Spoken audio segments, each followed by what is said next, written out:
Assalamu alaikum students. In this lecture we are going to discuss the types of spherical mirrors and their images. ये हमारा chapter number 6 है और ये topic जो है वो सर्वे एंड जिवेट की बुक के चैप्टर नंबर 36 से लिया गया है। आप इसको पेड्रोटीज की बुक में भी चैप्टर नंबर 2 में इस टॉपिक को स्टडी कर सकते हैं। तो सबसे पहले हम डिस्कस करते हैं टाइप्स ऑफ स्फेरिकल मिरर्स। जैसा कि आप ऑलरेडी जानते होंगे, अपनी हाई स्कूल फिजिक्स में आप लोग पढ़ के आते हैं कि मिरर्स जो हैं उनकी दो कैटेगरीज होती हैं स्फेरिकल मिरर्स की। एक को आप कन्वेक्स मिरर कहते हैं और एक को आप कनकेव मिरर के नाम से जानते हैं। तो सबसे पहले हम ये देखते हैं कि ये स्फेरिकल मिरर्स जो हैं इनको स्फेरिकल क्यों कहा जाता है। बेसिकली ये स्फेरिकल मिरर्स जो हैं एक बड़े स्फीयर का कुछ पार्ट होते हैं, छोटा सा पार्ट होते हैं। एक ऐसा स्फीयर जिसका एक सेंटर होता है और उसका एक स्पेसिफिक रेडियस होता है उस स्फीयर का। तो अगर इस स्फीयर का एक छोटा सा पार्ट जो है इस मिरर का वो लिया जाए तो इस छोटे से पार्ट को जिसको आप यूज कर रहे होते हैं, इतनी सी जिसकी लेंथ है आपके पास, तो इसको आप स्फेरिकल मिरर कहते हैं। अब इसकी हमारे पास दो टाइप्स होती हैं। सबसे पहले हम देखते हैं कि कन्वेक्स मिरर कौन सा मिरर होता है। बेसिकली कन्वेक्स मिरर जो है उसकी अगर आप ये पॉइंट नंबर 2 देखें तो आउटर सरफेस जो है वो रिफ्लेक्टिंग होती है और इनर सरफेस जो है वो पॉलिश्ड होती है। तो अगर आप इस स्फीयर का, जो कि बेसिकली एक ग्लास से बना हो, और आप इसकी इनर सरफेस को पॉलिश कर दें, ठीक है, इनर सरफेस को अगर आप पॉलिश कर दें तो उसका नतीजा क्या होगा कि ग्लास को जब आप एक साइड को पॉलिश करते हैं तो वो मिरर बन जाता है। तो अगर आप इस ग्लास के स्फीयर को, इसकी इनर सरफेस को आप पॉलिश कर देंगे तो ये क्या बन जाएगा, एक मिरर बन जाएगा। और इस मिरर की फिर आउटर सरफेस जो है वो रिफ्लेक्टिंग सरफेस होगी। तो इसका एक छोटा सा पार्ट जो हमने यहाँ पे कंसिडर किया था, तो इसको हम यहाँ पे डिटेल में देखते हैं। तो लेट से ये आपके पास एक छोटा सा पार्ट है जिसमें एक स्पेसिफिक कर्वेचर है और ये कर्वेचर डिपेंड करता है कि ये जिस स्फीयर का पार्ट था, ये स्फेरिकल मिरर, उसका रेडियस क्या था, ठीक है। तो यहाँ पे हमारे पास इसकी जो इनर सरफेस है वो पॉलिश की गई है। इनर सरफेस से मुराद ये है कि वो सरफेस या वो साइड जो कि सेंटर ऑफ कर्वेचर यानी कि सी यानी कि सेंटर की तरफ लोकेटेड है। तो ये जो आपने मिरर कंसिडर किया हुआ है, बेसिकली ये एक बड़े से स्फीयर का पार्ट है और जिसका सेंटर जो है वो सी पे लोकेटेड है। तो इसलिए हम इनर सरफेस जो है वो सेंटर की तरफ की सरफेस को कंसिडर करते हैं। तो अब हम देखते हैं कि जो कन्वेक्स मिरर है उसकी according to the definition inner surface जो है उसको पॉलिश किया जाता है। सो इनर सरफेस जो है वो एक्चुअली पॉलिश्ड सरफेस है। ये लेट से हमने पॉलिश को शो कर दिया। और जो आउटर सरफेस है वो क्या करेगी, यानी कि जो लाइट यहाँ से आएगी वो रिफ्लेक्ट करेगी फिर आउटर सरफेस से, ठीक है जी। तो ये लाइट रिफ्लेक्ट करेगी फ्रॉम द आउटर सरफेस, ठीक है। यहाँ पे लेट से कोई ऑब्जेक्ट था जिससे लाइट फॉल करके उसकी तरफ आ रही थी। तो ये जो सेंटर ऑफ द स्फीयर होता है, जो भी आपके पास स्फेरिकल मिरर है, उसका जो सेंट्रल पॉइंट होता है इसको वर्टेक्स या वी पॉइंट कहते हैं। जो सेंटर ऑफ द स्फीयर होता है उसको सेंटर ऑफ कर्वेचर यानी कि सी से डिनोट करते हैं। ऑब्जेक्ट को यूजुअली ओ से डिनोट करते हैं। और ऑब्जेक्ट से जो इनकमिंग रे आ रही थी लाइट की वो फिर आउटर सरफेस से रिफ्लेक्ट हो जाएगी। So outer surface is reflecting while inner surface is polished. और अगर आप मेन डेफिनेशन को देखें तो centre of curvature C is opposite to reflecting surface. Reflecting surface जो है वो हमारे पास, अगर मैं उसको हाईलाइट कर दूं आप लोगों की अंडरस्टैंडिंग के लिए, तो रिफ्लेक्टिंग सरफेस हमारे पास ये आउटर सरफेस जो है इस मिरर की सारी रिफ्लेक्टिंग सरफेस है। तो सेंटर ऑफ कर्वेचर जो सी है वो इसके ऑपोजिट लोकेटेड है। So this is known as convex mirror. ये कन्वेक्स मिरर की हमारे पास डिटेल्स थी। अब हम आते हैं कनकेव मिरर पे। कनकेव मिरर जो है वो एग्जैक्टली इसका ऑपोजिट मिरर जो होगा, जिसकी सारी खूबियां इसके ऑपोजिट होंगी, उसको आप कनकेव मिरर कहेंगे। तो कनकेव मिरर भी जो है वो बेसिकली एक बड़े स्फीयर का ही एक पार्ट होता है, छोटा सा पार्ट होता है। लेकिन इस केस में क्या होता है कि आउटर सरफेस जो है उसको पॉलिश किया जाता है।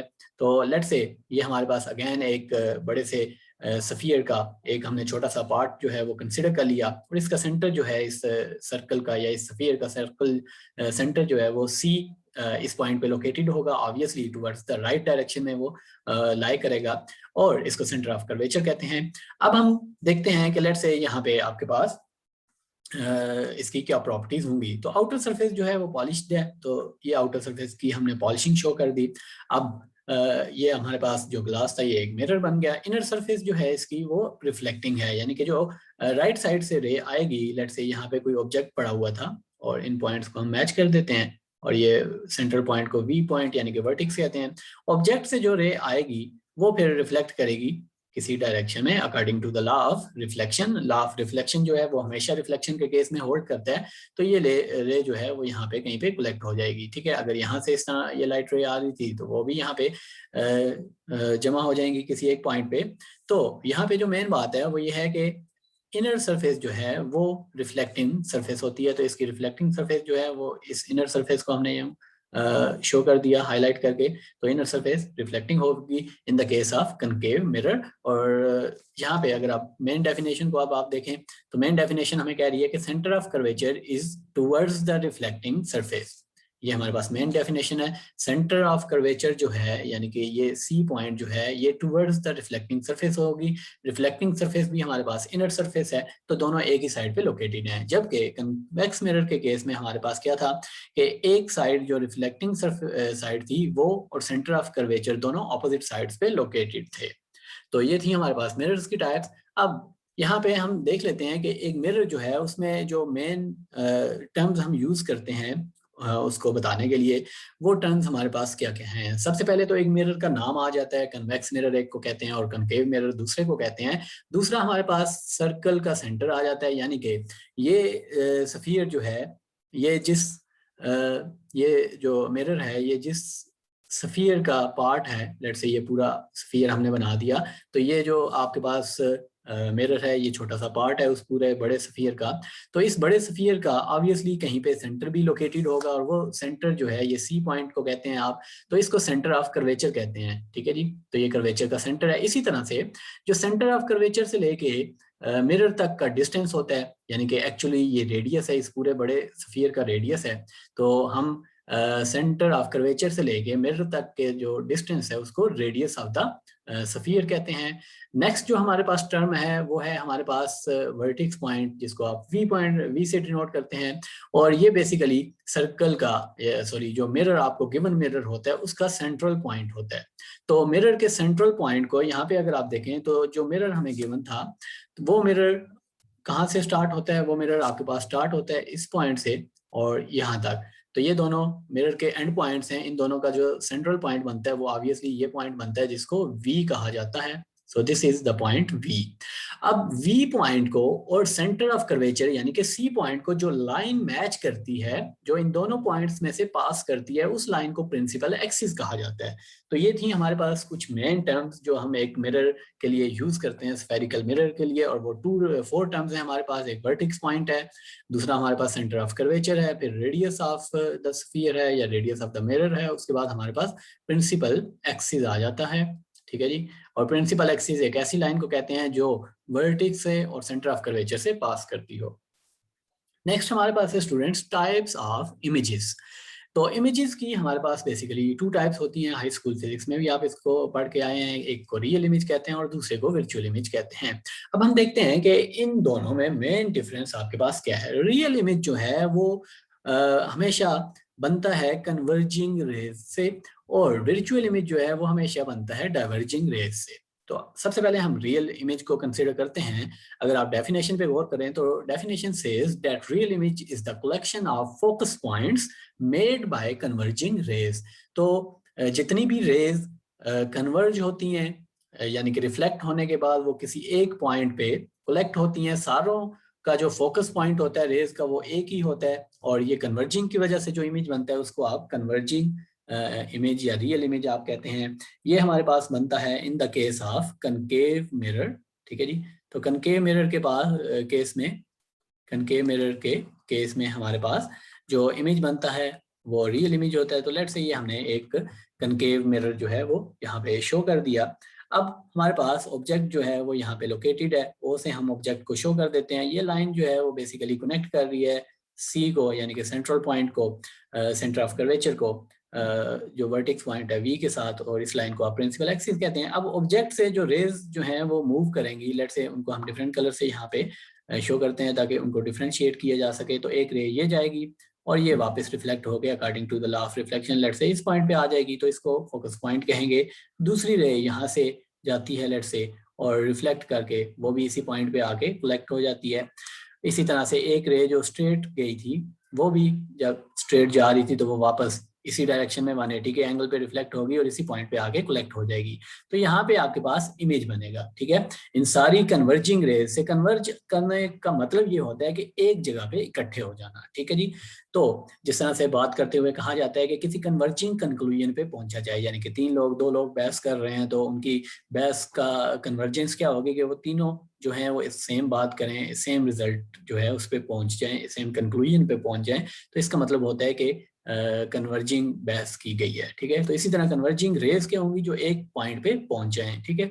इन कन्वर्जिंग रेज की वजह से जो इमेज बनेगा ये हमेशा आपके पास रियल इमेज होगा। ऐसे इमेज को जो कन्वर्जिंग रेज से बने उसको रियल इमेज कहते हैं, और ये कनकेव मिरर के केस में बनता है।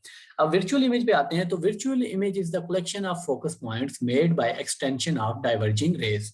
तो ये आपके पास बनता है डाइवर्जिंग रेज की एक्सटेंशन से, ठीक है।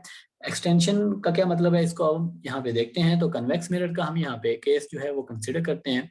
तो कन्वेक्स मिरर जो हमारे पास होगा, तो let's say this is the convex mirror. इसका सेंट्रल पॉइंट या सेंटर ऑफ कर्वेचर जो है यहाँ पे लोकेटेड है लेट से, और ये हमारे पास लेट से यहाँ पे ऑब्जेक्ट पड़ा हुआ है, कोई ऑब्जेक्ट पड़ा हुआ है जिसका इमेज हम देखना चाहते हैं। अब हमने अगर पीछे मिरर्स की टाइप्स में जाके आप देखें तो कन्वेक्स मिरर के केस में आउटर सरफेस जो है वो रिफ्लेक्टिंग सरफेस थी। तो जो रेज यहाँ से ऑब्जेक्ट से आएंगी आउटर सरफेस पे आके हिट करेंगी तो वो क्या करेंगी, वो डाइवर्ज करेंगी। ये रे जो है इस डायरेक्शन में डाइवर्ज कर जाएगी। दूसरी रे, ये जो स्ट्रेट रे आ रही थी, ये वापस इसी डायरेक्शन में डाइवर्ज कर जाएगी। और ये रे जो है according to the law of reflection इस तरह से इस डायरेक्शन में डाइवर्ज कर जाएगी। यहाँ पे लॉ ऑफ रिफ्लेक्शन मैं बार बार वर्ड यूज कर रहा हूँ, तो इसका मतलब क्या है कि लेट से ये डायरेक्शन बनती है नॉर्मल टू द मिरर, ठीक है। नॉर्मल टू द मिरर जो है वो लाइन मैंने डॉटेड लाइन शो कर दी है। अब एंगल ऑफ इंसिडेंट थीटा आई, यानी कि इंसिडेंट रे जो है उसका एंगल फिर हमेशा रिफ्लेक्शन एंगल के इक्वल होगा ताकि लॉ ऑफ रिफ्लेक्शन सेटिस्फाई हो सके। तो लॉ ऑफ रिफ्लेक्शन ये कहता है कि यहाँ से रेज जो है वो डाइवर्ज करेंगी, वो कभी भी किसी एक पॉइंट पे कलेक्ट नहीं होंगी, बल्कि वो ऑपोजिट डायरेक्शंस में जाएंगी। जिस तरह से रे 1 जो है अपवर्ड जा रही है, रे 2 जो है लेफ्ट साइड पे जा रही है, और रे नंबर 3 जो है वो डाउनवर्ड जा रही है।